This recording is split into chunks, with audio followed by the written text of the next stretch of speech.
तो नेक्स्ट हम लोग क्या देखेंगे, नेक्स्ट क्या है, सारे सॉर्टिंग टेक्निक को जो भी अभी तक पढ़े हैं सबको एक साथ में टेबल में अरेंज करके एक कंपेयर करते हैं, कौन अच्छा है कौन खराब है, कौन क्यों अच्छा है क्यों खराब है, सारा चीज देखेंगे। ठीक, तो देखो सॉर्टिंग टेक्निक्स जो है दो टाइप का होता है, एक क्या है, एक कंपैरिजन बेस्ड सॉर्टिंग टेक्निक और सेकंड क्या है, non comparison based sorting technique. Comparison based मतलब क्या है, हम डायरेक्टली नंबर को एक दूसरे नंबर से कंपेयर कर रहे हैं। मतलब कि यार अगर 10 एलिमेंट अगर है, इसको सॉर्ट करना है तो एलिमेंट्स को आपस में कंपेयर कर रहे हैं। तो कंपेयर करने के बाद जो रिजल्ट आता है हम लोग को, उसको बोलते हैं कंपैरिजन बेस्ड। सब में देखो कंपेयर किए थे, बबल सॉर्ट ले लो या सिलेक्शन सॉर्ट ले लो, insertion sort, merge sort, quick sort, heap sort, सब में सॉर्ट लिख लो। ऐसे ये सॉर्टिंग है, सॉर्टिंग ऐसे लिख लेते हैं, मान लो सॉर्टिंग, सब सॉर्टिंग टेक्निक है। सब में हम लोग एलिमेंट्स को आपस में कंपेयर कर रहे थे, फिर देख रहे थे क्या कौन ग्रेटर है कौन स्मॉलर है। एक और भी सॉर्टिंग टेक्निक होता है, वो क्या है, नॉन कंपैरिजन बेस्ड है। नॉन कंपैरिजन बेस्ड है, इसमें क्या है, एक कब रहेगा, जब लिमिटेड नंबर ऑफ एलिमेंट्स जब रहेगा तब हम लोग non comparison based sorting technique भी यूज करेंगे। क्या है इसमें, एक रेडिक्स सॉर्ट है, एक काउंटिंग सॉर्ट है, एक बकेट सॉर्ट है। ठीक, यहां पर क्या है, सब सॉर्टिंग टेक्निक में बिगो एन टाइम ही लगेगा ऑल केसेस में। तो बोले इतना कुछ क्यों पर है, इसमें ही कर लेते। यहां पर एन एलिमेंट्स के लिए पर है, याद करो, यहां एन एलिमेंट्स के लिए नहीं है, यहां पर नंबर बहुत कम का है, यहां कितना भी नंबर में हम कर सकते हैं। समझ रहे हो बात को? इसलिए ये सभी सॉर्टिंग टेक्निक है सिलेबस में, बस इतना पता होना चाहिए क्या कि रेडिक्स सॉर्ट, काउंटिंग सॉर्ट और बकेट सॉर्ट, ये तीनों सॉर्टिंग टेक्निक ही है जो कि non comparison based sorting technique है, जिसका टाइम लगता है बिगो एन टाइम लगता है सभी केसेज में, ऑल केसेज में। ठीक, अब आते हैं हम लोग अपने मेन सॉर्टिंग टेक्निक जो कंपैरिजन बेस्ड है उस पर आते हैं। क्या देखते हैं, ये यहां पर क्या है, सॉर्टिंग टेक्निक है, यहां बेस्ट केस है, यहां वर्स्ट केस है और यहां एवरेज केस है। सबके परफॉर्मेंस के बारे में, सबका परफॉर्मेंस बताया गया है। ठीक, तो बबल सॉर्ट में सबसे पहले आते हैं। बबल सॉर्ट में क्या है, बेस्ट केस एन स्क्वायर है, वर्स्ट केस भी एन स्क्वायर है, एवरेज केस भी एन स्क्वायर है, तीनों ही एन स्क्वायर है। मतलब कि कुछ भी नहीं आता है, कुछ नहीं पता है, कोई एल्गो नहीं पता है, तब भी बबल सॉर्ट हम लोग यूज कर सकते हैं। टाइम लगेगा ज्यादा एन स्क्वायर, लेकिन बबल सॉर्ट यूज कर लें। क्या, कंपेयर करते जाएंगे आपस में, सबसे कंपेयर करके स्वैपिंग करते जाएंगे, लास्ट में लार्जेस्ट एलिमेंट लास्ट पोजीशन चला जाएगा, उसके बाद सेकंड लार्जेस्ट है जो सेकंड लास्ट पोजीशन चला जाएगा। ये है हम लोग का बबल सॉर्ट। हाँ, बबल सॉर्ट में एक मॉडिफिकेशन जरूर करने का बताए थे कि मान लो जब कभी किसी पर्टिकुलर पास में नंबर ऑफ स्वैप्स 0 हो जाए, मतलब स्वैपिंग नहीं हो, तो समझ लेना कि एलिमेंट्स ऑलरेडी सॉर्टेड है और वहां पर स्टॉप कर जाना। तब इसका बेस्ट केस बिगो एन बन सकता है। मॉडिफिकेशन के बाद, इसके कोड में मॉडिफिकेशन करने के बाद एक्चुअली एन स्क्वायर ही लेगा। जो ओरिजिनल कोड इसका है, उस ओरिजिनल कोड के अकॉर्डिंग इसका best case, worst case, average case तीनों में एन स्क्वायर ही लेगा। समझ रहे हो बात को? एक मॉडिफिकेशन अगर कोड में करेंगे तो बेस्ट केस इसका है जो एन आ सकता है। ठीक, एन में काम कर लेंगे हम लोग। अगर स्वैपिंग नंबर ऑफ स्वैप्स 0 रहे तब एलओ को स्टॉप करना, मतलब नंबर ऑफ स्वैप्स को ऑब्जर्व करना है ईच पास में। ठीक, ये हम लोग बबल सॉर्ट के बारे में देख लिए। सिलेक्शन सॉर्ट क्या है, सिलेक्शन सॉर्ट में क्या है, जो स्मॉलेस्ट एलिमेंट है वो फर्स्ट पोजीशन में आता है, सेकेंड स्मॉलेस्ट है जो सेकेंड पोजीशन में आता है। इसका भी टाइम एन स्क्वायर ही लगेगा सब में, बेस्ट केस बोलो, वर्स्ट केस बोलो, एवरेज केस बोलो, सब में एन स्क्वायर है। तो बोलो यहाँ बबल सॉर्ट पर है तो इसको क्यों पर है? ये अगर नंबर ऑफ स्वैप ऑपरेशन के बारे में अगर क्वेश्चन पूछा जा रहा है तब सिलेक्शन सॉर्ट बेस्ट है, क्योंकि वन पास में एक ही स्वैप ऑपरेशन होता है, लास्ट में एक ही स्वैप होगा हर एक पास में।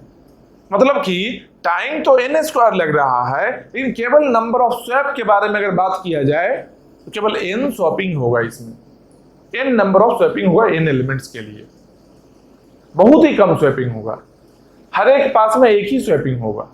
टाइम लगेगा, कंपैरिजन क्योंकि बढ़ जाता है, कंपैरिजन प्लस स्वैपिंग दोनों ही काम करता है सॉर्टिंग में, तो number of comparison n square लेकर चला जा रहा है इसको, लेकिन नंबर ऑफ स्वैप ऑपरेशन है जो n ही है। तो अगर यहां पर स्वैपिंग का क्वेश्चन आ जाए, स्पेशली अगर मिनिमम नंबर ऑफ स्वैपिंग का क्वेश्चन अगर आ जाए तो समझ लेना कि सिलेक्शन सॉर्ट का बात कर रहा है।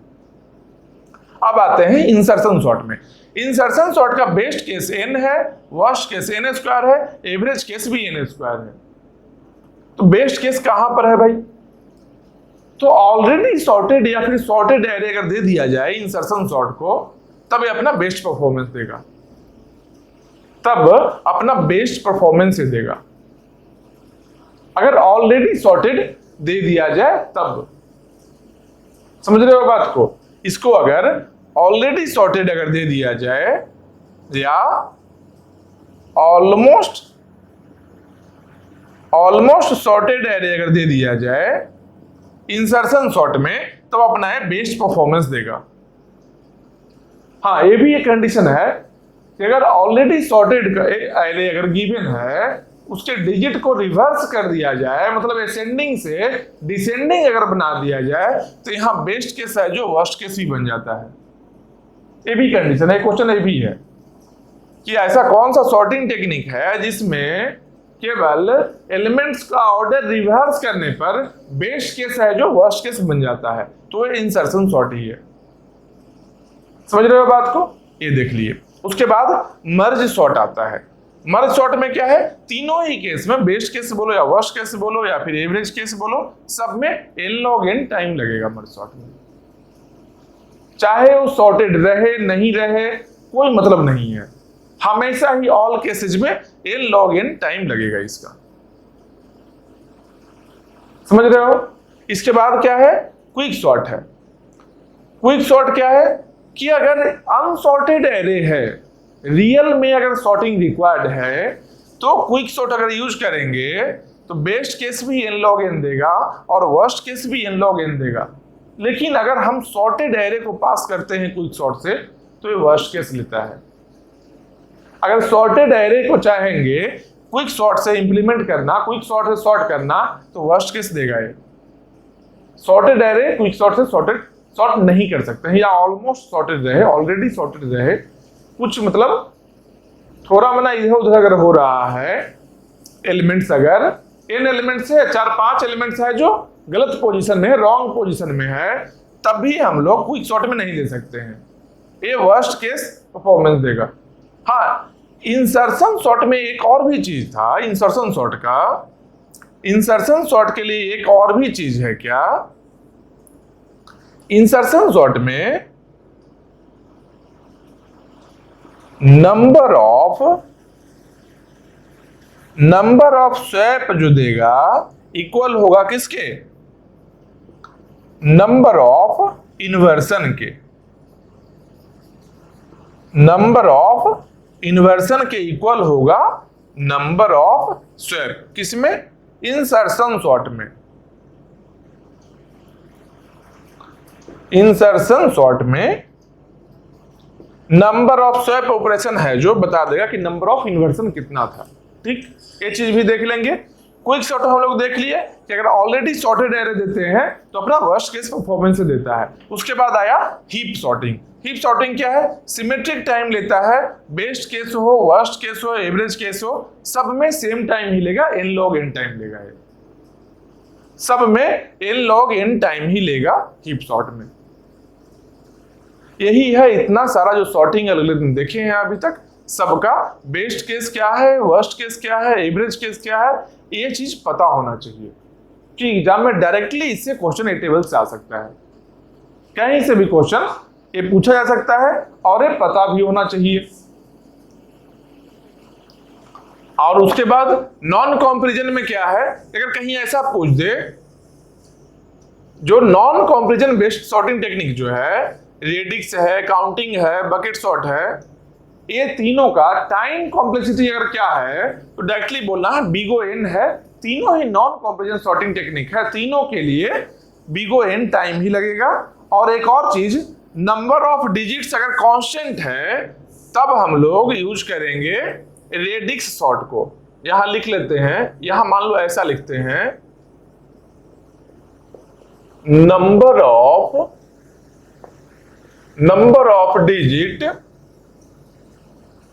कांस्टेंट है, मतलब कि कितना डिजिट का नंबर है, 3 डिजिट है, 4 डिजिट नंबर है, कांस्टेंट डिजिट का जो नंबर है अगर कोई, मतलब कि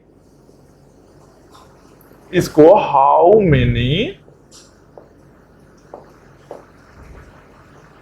डिजिट्स नंबर वी हैव, हम लोग के पास कितना डिजिट का नंबर है, अगर वो कांस्टेंट डिजिट का नंबर है बताया जा चुका है, तब हम लोग रेडिक्स सॉर्ट को अप्लाई करेंगे। और अगर रेंज गिवन है, अगर रेंज गिवन है कि मिनिमम एलिमेंट इतना है और मैक्सिमम एलिमेंट इतना है, अगर रेंज गिवन है, अगर रेंज गिवन है क्या, minimum and maximum value of element, अगर minimum and maximum value of element अगर रेंज गिवन है तब हम लोग काउंटिंग सॉर्ट को यूज करेंगे, अगर रेंज गिवन है उस केस में। बस यही इतना है बकेट सॉर्ट का, सिंपल है। यूनिफॉर्म डिस्ट्रीब्यूशन अगर है, बकेट सॉर्ट के लिए क्या है, बकेट सॉर्ट के लिए क्या है, यूनिफॉर्म डिस्ट्रीब्यूशन, तब बकेट सॉर्ट यूज करेंगे। इसमें क्या क्वेश्चन पूछ सकता है, इसमें सिंपल क्वेश्चन क्या पूछ सकता है कि अगर नंबर ऑफ डिजिट्स कांस्टेंट है तो कौन सा non comparison based sorting technique use करेंगे और उसमें टाइम कितना लगेगा, तो कौन सा यूज करेंगे, रेडिक्स सॉर्ट यूज करेंगे अगर नंबर ऑफ डिजिट्स कांस्टेंट है तो। या पूछ लेगा क्या कि रेंज गिवन है अगर सब एलिमेंट का, तब कौन सा सॉर्टिंग टेक्निक बेस्ड होगा, तो काउंटिंग सॉर्ट बेस्ड होगा। देखो काउंटिंग सॉर्ट है रेंज के लिए। या पूछ दे यूनिफॉर्म डिस्ट्रीब्यूशन अगर एलिमेंट्स का है तब कौन सा सॉर्टिंग टेक्निक को यूज करेंगे, तब क्या है, बकेट सॉर्ट यूज करेंगे। यही क्वेश्चन इसमें आएगा और तीनों का ही टाइम कॉम्प्लेक्सिटी है जो बिगो एन है, तीनों का ही। ये सॉर्टिंग कैसे होता है, इसको अगर टाइम मिला बीच में कहीं बता भी देंगे, छोटा टॉपिक है, इससे मेनली यही पूछता है। सॉर्टिंग करने के लिए कहीं नहीं आएगा, सॉर्टिंग करने के लिए नहीं कहीं आएगा, ऐसे टाइम मिला हम कोशिश करेंगे कि इसको भी लास्ट में हम इसको बता देंगे। रेडिक्स सॉर्ट में सिंपल जान लो क्या, रेडिक्स सॉर्ट में क्या है, मान लो एलिमेंट्स है 2 5 3 6 2 1 ऐसा, तो पहले यूनिट डिजिट वाले को जितना भी एलिमेंट्स है सबका यूनिट डिजिट को सॉर्ट कर लेंगे। उसके बाद में सेकेंड प्लेस में जो एलिमेंट है सबका जो पहले यूनिट डिजिट वाले को सॉर्ट करेंगे, इससे जो आउटपुट मिलेगा उसके बाद उस आउटपुट को सेकेंड डिजिट के अकॉर्डिंग सॉर्ट करेंगे। फिर सेकेंड डिजिट करने के बाद जो आउटपुट मिलेगा उस आउटपुट को ये लास्ट जो डिजिट है, थर्ड वाला डिजिट है, उसके अकॉर्डिंग सॉर्ट करेंगे, तो हम लोग का सॉर्टेड ऑर्डर मिल जाएगा।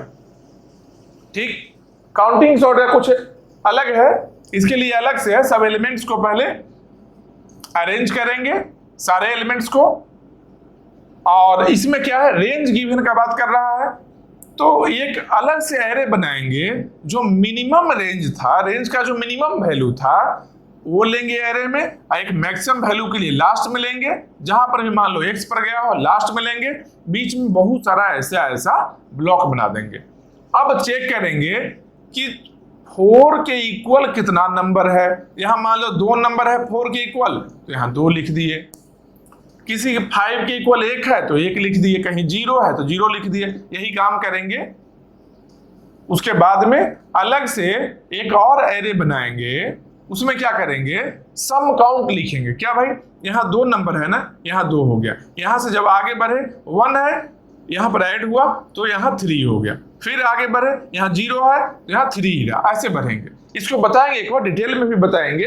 बकेट सॉर्ट में मिनिमम वैल्यू मैक्सिमम वैल्यू देख लिए। मैक्सिमम वैल्यू जो रहेगा हम लोग का, तो मैक्स वैल्यू मैक्स प्लस 1 जो वैल्यू होगा, जो मैक्स प्लस 1 वैल्यू होगा, इसके लिए अलग से एक डिवाइजर हम लोग बनाएंगे और नंबर ऑफ बकेट्स हम लोग लेंगे। उस बकेट के वैल्यू से डिवाइड करके बकेट में पहले पुट करेंगे। बकेट में जितना भी आया है नंबर, वो सबको इंडिविजुअली पहले सॉर्टिंग करेंगे। उसके बाद सब बकेट का नंबर को सेम सीक्वेंस ऑर्डर में, सॉर्टेड ऑर्डर में रख देंगे, वो सॉर्टेड हो जाएगा। ये तीनों हम बताएंगे, अच्छे से बताएंगे। एक बार ला अभी नहीं बता रहे हैं, लास्ट के वीडियो में शायद ये चीज रहेगा। ठीक, ऐसे इसको बुक से पढ़ सकते हो। एक बुक है कोरमैन, एक कोरमैन बुक है, यहां से पढ़ सकते हो। हर चीज बताया हुआ है। एक लास्ट एक छोटा सा टॉपिक है, इतना ये टॉपिक हम होमवर्क में दे रहे हैं, इसको अच्छे से पढ़ना। सारा कुछ बताया ही अब तक, हर छोटा छोटा चीज को बताए हैं। ये टॉपिक को होमवर्क में कर लेना, छोटा सा टॉपिक है, एकदम सिंपल है। कोरमैन से पढ़ना, समझ में आ जाएगा। और नहीं तो ये हम भी बता देंगे, टाइम मिलेगा तो। ठीक है, तो यहां पर हम लोग का सॉर्टिंग टेक्निक ओवर हो गया है। ठीक, सॉर्टिंग टेक्निक हम लोग का ओवर हो गया है। नेक्स्ट जो हम लोग पढ़ने वाले हैं, नेक्स्ट जो एल्गोरिथम है वो है हम लोग का, नेक्स्ट है ग्रीडी एल्गोरिथम। ग्रीडी टेक्निक बोलते हैं, ग्रीडी एल्गोरिथम है, इसको बोलते हैं क्या, ग्रीडी टेक्निक। ग्रीडी टेक्निक एक एल्गोरिथम है जिससे अलग अलग वैरायटी का प्रॉब्लम को सॉल्व करते हैं। जैसे डिवाइड एंड कनकर था, एक एल्गोरिथम था, उससे हम लोग बहुत सारे प्रॉब्लम को सॉल्व किए। सेम वैसे ही ये ग्रीडी टेक्निक है, ये भी एक एल्गोरिथम है। इससे बहुत सारे वैरायटी का क्वेश्चंस को हम लोग सॉल्व करते हैं। तो नेक्स्ट क्लास में हम देखेंगे, अच्छे से देखेंगे, स्टार्ट करेंगे हम लोग और अच्छे से सारे टॉपिक को कवर करते हैं। और इसके लिए टेंशन नहीं लेना है, कहीं शायद लास्ट की वीडियो में कहीं पर आ जाएगा ये चीज। यार देख भी लेना, एक बार देखना, कोशिश करना एक बार खुद से पढ़ने का, कोरमैन से या कहीं और कोई मटेरियल मिले तो। ये तीनों को छोटा ही टेक्निक है, एक बार देख लेना। अगर नहीं समझ में आया फिर हम बताएंगे भी ये चीज।